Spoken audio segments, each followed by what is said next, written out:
Welcome to the Gentleman's Guide to Gaming and RPG a Day. The question for today is, what was the most hilarious misinterpretation of a rule that has occurred in one of your games? I couldn't actually think of a hilarious misinterpretation of a rule. Call me boring, you may, I don't mind. But although I can think of many moments of hilarity in a game, especially revolving around the ludicrousness of some rules, I couldn't think of a misinterpretation that led to frequent mirth at the table. So my example has to fall to the A Song of Ice and Fire RPG that I've recently been playing in, namely the currency table.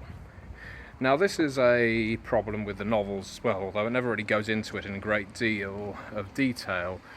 Song of Ice and Fire isn't really a saga surrounding the economics of a continent, and yet the role-playing game, due to the fact that you have to purchase equipment and the like, has to give it some focus, and in order to stay true to the novels, it encompasses every single unit of currency that is covered.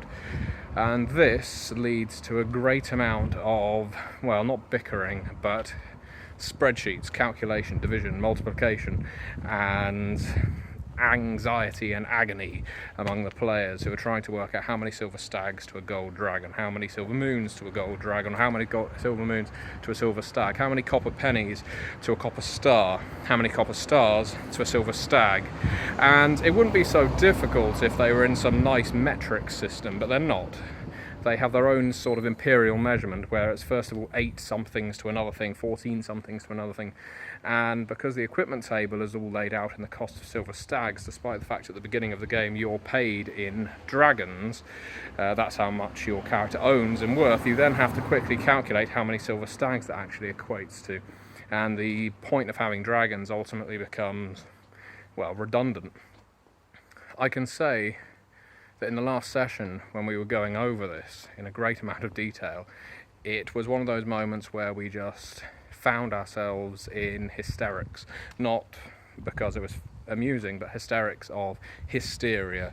It had genuinely driven us to the point of, oh my god, why are we spending all this time trying to work this out? Can't we just say it's worth a token number of silvers or golds?